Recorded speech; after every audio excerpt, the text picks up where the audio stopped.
Assalamualaikum. Halo semuanya. Lo pernah gak sih ngerasa hidup tuh ngeselin banget? Kayak udah dandan cakep, acara malah dibatalin. Udah mesen ayam geprek, ekspektasinya crunchy, gurih. Yang dateng malah ayam tipis kayak kartu perdana. Atau yang paling klasik, lo lagi masak mie instan, terus pas buang airnya, mie-nya ikut kebuang. Itu rasanya ngeselin banget. Tenang cuy, itu baru level receh, belum yang bikin dada sesek. Contoh berikutnya, kita mulai dengan yang bikin dongkol ya. Misalnya, lu kerja keras, setahun, pulang malam, lembur sampai mata kayak panda, tapi pas pengumuman promosi, yang naik pangkat malah temen lo, yang hobinya nonton drakor sambil pura-pura buka Excel. Atau kisah cinta. Lu udah jagain pasangan bertahun-tahun, ditinggal pakai alasan klise, kamu terlalu baik buat aku. Ya elah, kalau emang terlalu baik, jangan ditinggal. Dijaga dong. Masa ada motor bagus terus malah dibuang gara-gara terlalu mulus? Dan di momen itu biasanya kita refleks, mikir, ya Allah, kenapa sih gak sesuai rencana? Apa doa hamba kurang kenceng? Atau emang Allah lagi ngeprank gua? Tenang, tenang. Lu gak sendirian. Para nabi pun ngalamin hal yang lebih plot twist. Misalnya, kisah tentang Nabi Musa alaihi salam. Beliau dari bayi udah dilempar ke sungai. Tumbuh besar di istana musuh. Terus malah jadi buronan. Tapi endingnya apa? Allah siapin dia jadi pemimpin gede.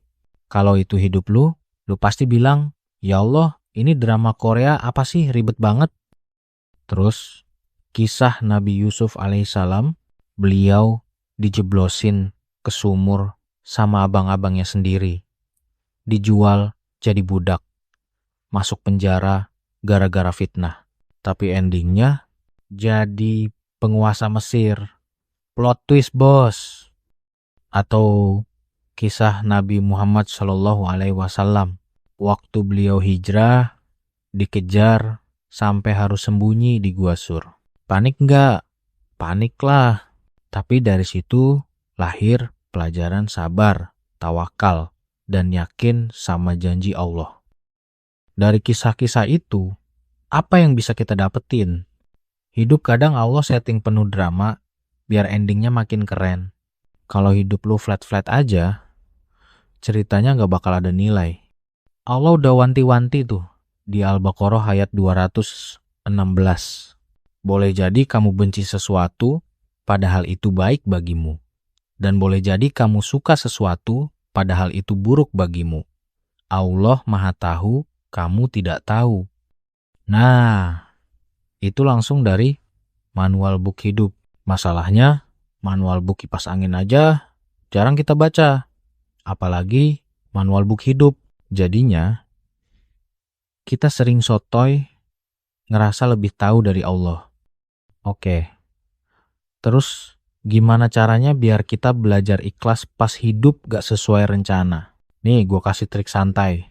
Pertama, niat ulang tiap langkah. Sebelum ngapa-ngapain, niatin dulu. Ya Allah, hamba lakuin ini buat engkau. Misalnya lu kerja, jangan cuma mikirin gaji, tapi niat cari nafkah halal buat keluarga. Jadi kalau hasil nggak sesuai, hati lu nggak rontok. Allah udah catat niatnya duluan, meski hasilnya belum kelihatan.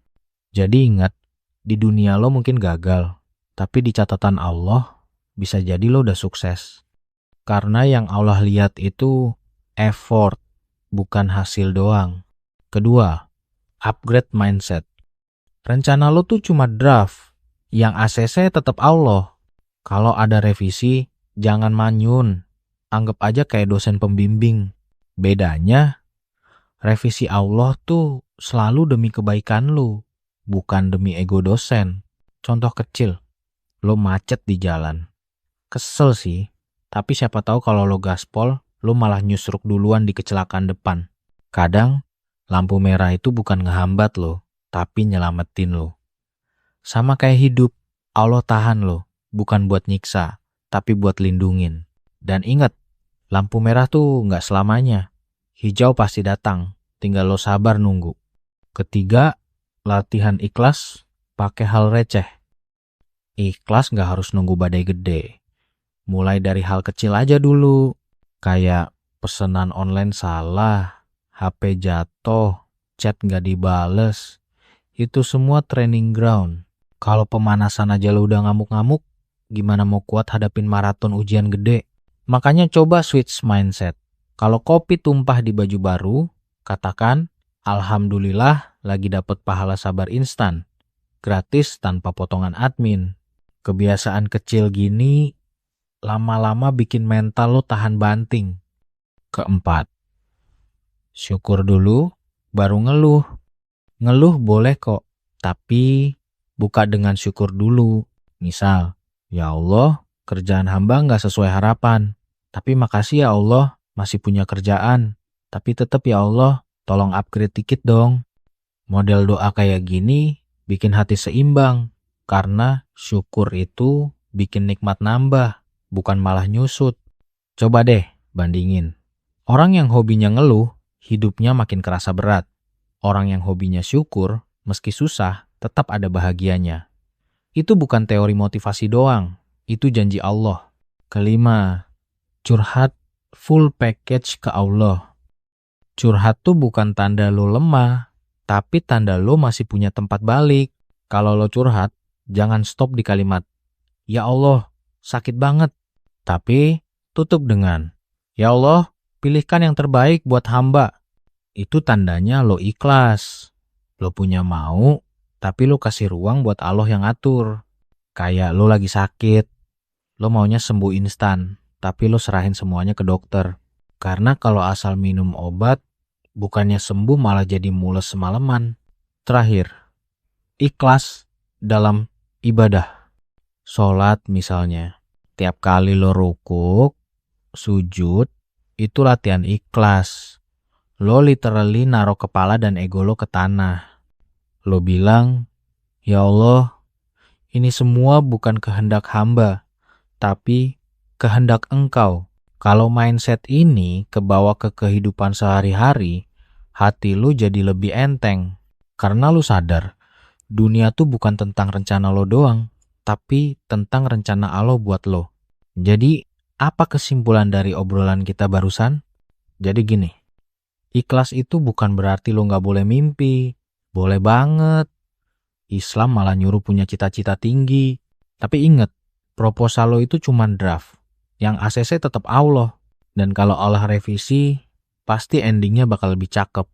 Dan ingat, tiap kali rencana lo gagal, jangan buru-buru bilang, hidup gua hancur.